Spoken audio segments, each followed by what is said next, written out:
Hello everyone, welcome to Red's channel.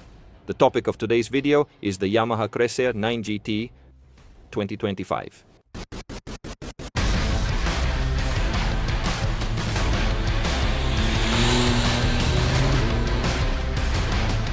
It is by far the best-selling crossover and also the most appreciated Yamaha in Italy.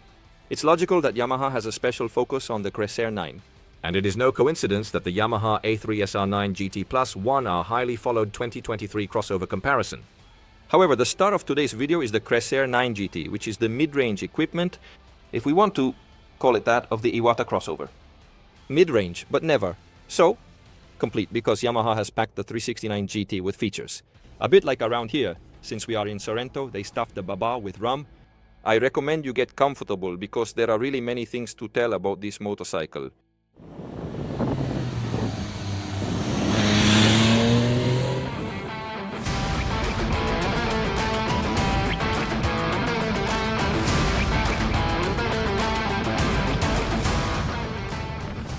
A brief recap of what doesn't change. The 369 is still available in 3 versions with different setups. 369 with mechanical suspensions, 369 GT. This one, from our test, with semi-active suspensions, electrically adjustable windshield, and bags with centralized locking included, 309 GT Plus, which adds the radar. All models can be equipped with the YEMT robotic gearbox for an additional cost of 1,200 euros. The range, therefore, is still based on the 3-cylinder CP3 engine with 890cc and 119 HP, mounted in an aluminum frame with an aluminum swing arm and progressive linkage. The braking system and the electronic package are also confirmed, making it one of the most interesting motorcycles in terms of equipment to price ratio.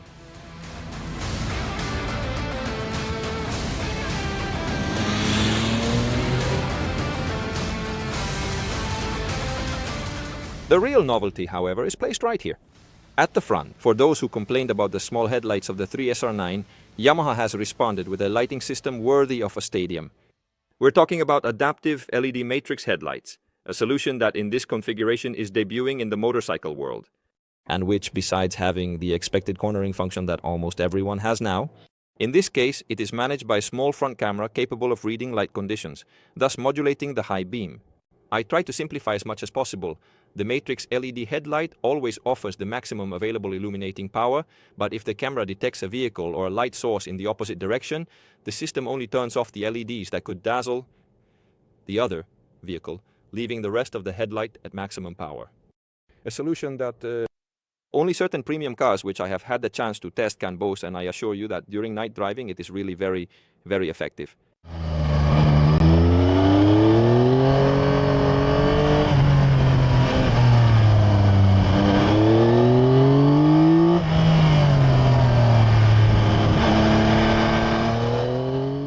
The ergonomics have also been completely revised. Yamaha has repositioned the seat, foot pegs and handlebars, revising the ergonomic triangle and increasing the space for both the rider and the passenger.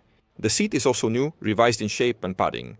The rear subframe is indeed 50 mm longer, which increases the onboard space. The TFT dashboard is now standard on all Tracer trims. However, the GT and GT Plus also offer standard connectivity, allowing navigation with turn-by-turn directions or with the map via the MyRide app. Other small updates include the rear wheel being thicker and more robust on the GT Plus, the DID chain features, rollers with DLC coating to improve smoothness, and reduce maintenance. But in the end, the classic question, how much does the 309 GT on test cost? It costs 15 to 399 euros. Everything you see is standard.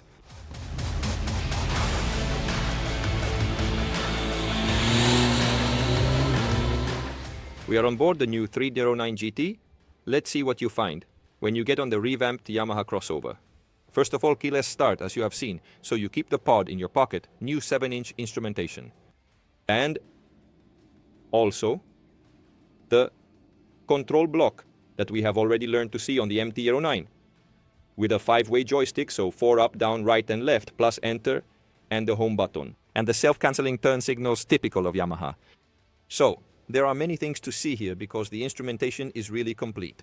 First of all, with the home button, you activate the underlying menu, then with the joystick, you can navigate, and the first important things to know are the various types of displays you can have. Here, as you can see, there is also the system of the headlights indicated, the suspensions that have now been explained. Better, because A2 possède A1 is labeled soft hard. So you no longer have to remember what A1 was, what A2 was. Then we will look at it in detail and the various types of displays that can be used. Then moving to the left, the settings. Obviously you enter the settings page. In this menu you can customize the mappings.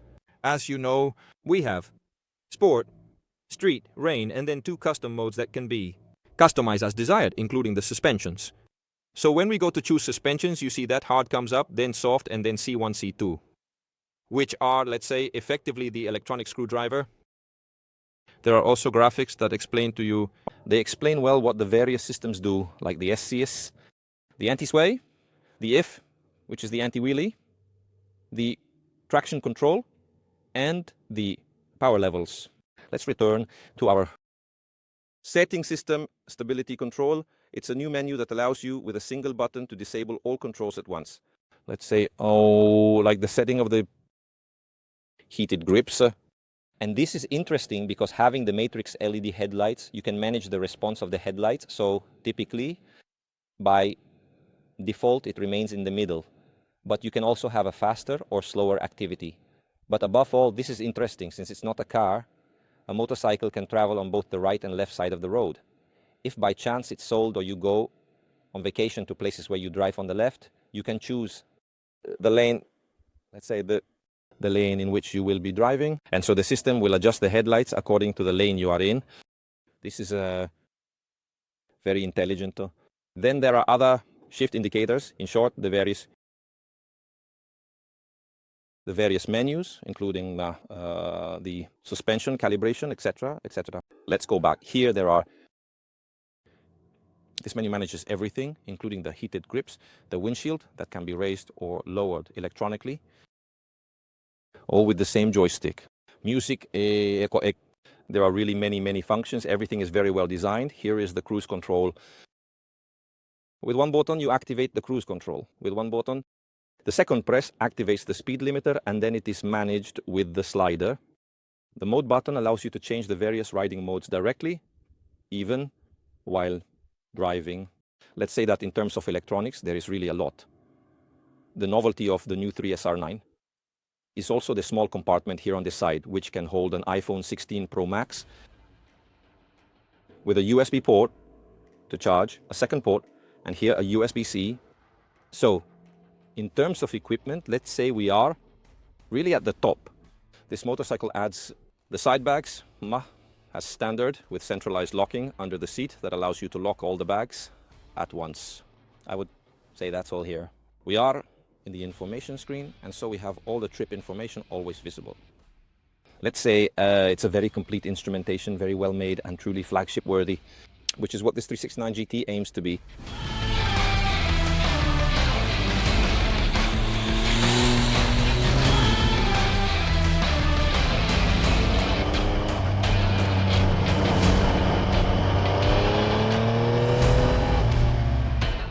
Here we are, test finished on the Yamaha 369 GT 2025. Let's start right away with a fact, actually. The test ended last night because on the way back we encountered darkness just to test the matrix LED headlights, which are truly the novelty introduced by the 369 GT 2025. Headlights that work very well if you are among those who complain or are looking for a motorcycle with good nighttime illumination. I recommend trying it because from that point of view, Yamaha has made a significant step forward. I'll start right away with the ergonomics because there are a few differences. The project, in fact, it is what we are well familiar with, which I tested last year even in our 1,000 kilometers with our roads. However, there are not many differences, but still significant ones. First of all, the seat is higher at 845 mm or 15 mm more seam, because underneath here there needs to be some additional control units to manage the headlights, etc., etc. It's not a problem to touch the ground because the bike is very slim in this part. In the central part, there are no annoying contacts. The only thing for me, as someone with not very long legs, is that when I go down, I quite frequently intercept the foot pegs. I wish I could move my feet a little forward to touch properly, but you can still touch. Well, the difference is that having a higher seat And the foot pegs that have remained unchanged, and the handlebar, which has also remained unchanged, benefit the leg angle, which is a little less bent, and you also have a more dominant position on the bike. So better control, even better control, which honestly I really like a lot. I continue with the ergonomics. The windshield is very well made, very good protection, even when you keep it low. For me, it reaches more or less helmet height, leaves the shoulders a bit exposed, but nothing transcendental. In fact, you travel very well, and when you raise it, you travel almost like on a GT. No turbulence, very quiet. And moreover, even for me, who is not very tall, even when you keep it fully raised, it is never in the line of sight. From this point of view, yes. It is very comfortable.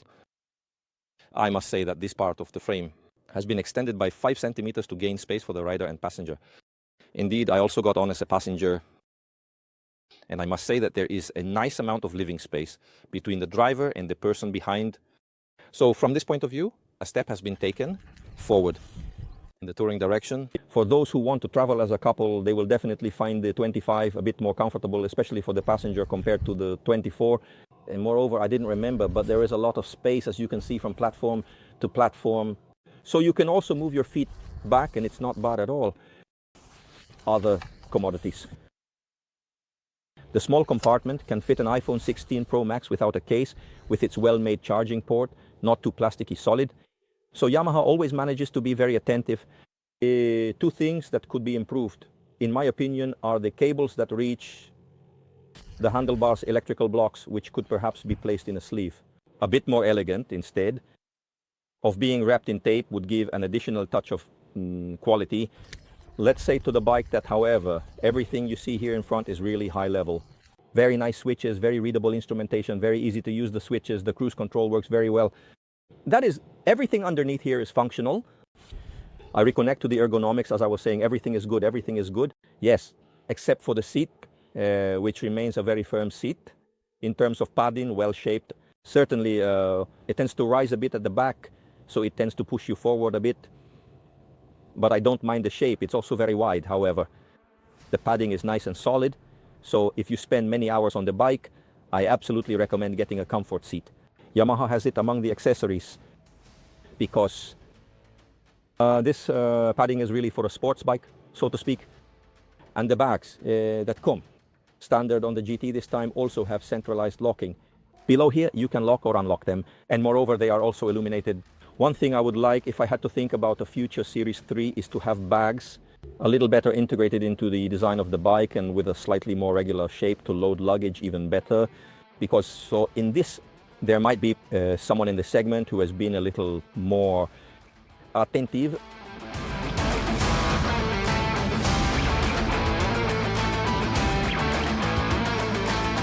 CP3 or engine. There are no new features, it's still the same. A super convincing setup. In my opinion, the throttle management is excellent. It's clear that it's an engine with a displacement, let's say, smaller compared to the 1200, so it might need to wait a little longer before it really kicks in. In short, it starts around 5500 RPM, but even below that, it has a nice pull, then it starts and becomes aggressive, giving this bike the sportiness that is ultimately intrinsic in the Tracer project. Those who remember the first third of 2015, which was essentially an MT-09 with a bit of a cover, yes, will recall that the concept was to make a big motard just slightly covered. Over the years, we have transformed it into a true touring bike, but it still remains a sport touring bike, so that manages to be fun when riding through curves. And yesterday we did a lot of curves, because the Amalfi Coast, then a pass behind the Amalfi Coast. In short, we really rode, and last night, returning here in the traffic of Sorrento, 6th gear at 2000 RPM. The chain doesn't slap, super elastic, always picks up, doesn't overheat, so Yamaha did a good job on this 890 that has now arrived. Truly at its full maturity. I tried the mappings, and I have to say that for me, my favorite mapping in the custom version, it is the delivery in 3 or 4. So let's stay for the two types of map and knob that are paired with street mapping or sport mapping. With the engine brakes are, however, set to 2, so a little freer because it cleans up the Avo closing face even more. opening of this bike, which is absolutely free of on-off, but with the engine brake set to 2, it becomes even more beautiful. In my opinion, though, these, let's say, fall into the personal preferences. The gear shift is good. You can feel the engagements. When you engage the gears, you can tell that you're engaging them. However, it's smooth without the feeling that it's downshifting. And I like the cutoff times for experimenting, both when you go slow and when you go fast. So the quick shifter for me is approved. And even when you use it with the clutch, the gear shift remains smooth. The clutch, which, but perhaps we've already mentioned this on other occasions, I would like it to engage a bit earlier. It always engages very, very late and a bit abruptly. So perhaps this is the only thing that could be improved in an engine that, in my opinion, has very few rivals in its category, and that manages to be both sporty and comfortable for touring. It vibrates little, although above 7,000 RPM, some vibrations start to reach the seat and foot pegs. But let's say that at 7,000 RPM, you are already traveling very, very fast. For the rest, the mappings are well spaced up. I like how they work. The controls work well because as we climbed the pass, we found asphalt that wasn't exactly full of grip, and the control intervened, but without ever being too intrusive. So from this point of view, I would say very, very good.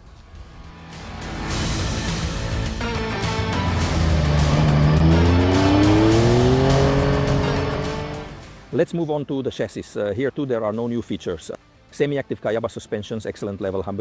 I point out a difference compared to the previous GT version. I mean, the one with the telescope instrumentation made it possible with the old management to keep the map street engine, for example, and change the suspension from 1 to 2 with the new 7-inch dashboard management. This can no longer be done. Let me explain better. The street mapping is paired with a level of suspension to the sport mapping. Another level of suspension is paired, and this cannot be changed. You can obviously change them when you go into the custom mappings, which are 2, custom 1 and custom 2. Where within the same mapping, you can also change the level of suspension even while you are riding. A small difference doesn't make a huge difference. However, I point it out to you because to create your own map, you need to go into the custom mappings, even at the suspension level. However, I like the chassis of this bike because it is very agile, it handles well, nice and round at the front, very fast because it's a 17, but still not too excessively sharp to ride. And you feel good handling the bike, also because you are a bit more dominant, I repeat, so you ride it much better. There are very refined suspensions, the softer one. Always, let's say, at the comfort level, in my opinion, they are spot on, and when you push the suspensions, it becomes a bit tighter, but it never goes out of range. So, from this point of view, it's good. Maybe the fork is a bit quick to return, but really, it's a minor issue. Here, the preload is adjusted with a knob, so there isn't, let's say, an electronic preload. You turn the knob here to preload. When you remove the bags, remember to reduce the preload a bit, otherwise the bike becomes a bit too front heavy. The only thing that, in my opinion, is worth mentioning are the tires, as the T32s are quite decent, let's say. But when the road loses a bit of grip, you can tell that the front doesn't grip as well. Well, perhaps this bike is so high quality in terms of handling that it would deserve a slightly more sporty tire, more than anything. But here, you know, it's a matter of personal preference, and then tires can be changed quickly. Braking system, very good, especially the rear. I really like it. The front has a nice pressure point. I might want just a bit more bite in the initial grip, but truly we're talking about personal preferences or just a bit more. I'll finish with the fuel consumption. Liters per 100 kilometers recorded during yesterday's trip, where we did a bit of highway, a bit of mixed roads, the Amalfi Coast. In short, there was a bit of stop and go, and at the 130 km/h, the engine runs at 5100 RPM, more or less just over 5000 RPM, a nice cruise control that turns on and off very easily. But above all, it has an exit phase with a very soft over travel, so the passenger will appreciate it. All in all, it's good because at that speed, the bike vibrates very little, and the protection, as I mentioned, is really effective.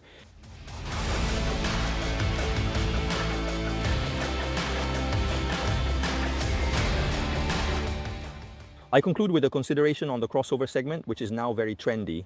In reality, Yamaha invented it in 1990 with the TDM, a bike that didn't exist before, and blended the best. Suspensions, long position straight frame from a sports bike. It was a mix that was defined as a crossover, and from then on, all the others followed The true heir to that bike is definitely the Tracer, which undoubtedly stays true to the concept of sport touring. It's a bike that when you remove the bags and want to ride aggressively, you can, as if you were on a naked, because the agility yesterday on the Amalfi Coast was truly remarkable. A bike that turns without any problem, very agile in changing direction. You always feel it in your hands, truly sporty. And then you add bags, a passenger, and raise the windscreen, and you go on a trip to the North Cape. Let's say it's the part that remains a bit tougher. And so it truly embodies the concept of sport. Touring, according to the most precise definition of the term. And moreover, at 15,000, just over 15,000 euros, with all the technology inside this bike, you will struggle to find something similar. It's a bike that, if it had a larger engine displacement, could truly be sold at much higher prices. Yamaha, by choice, does not go above 900C, but let's say the performance offered is certainly adequate. However, with everything that's inside, you will struggle to find a bike that has a comparable equipment ratio, price equally competitive. This is everything I noted here from Sorrento about the Yamaha Tracer 9 GT. If you have anything to ask or if you want to talk about this bike, I'll be waiting for you in the comments below. I would say that now I'm heading off again because there's another bike to test, and we'll see each other in the next video.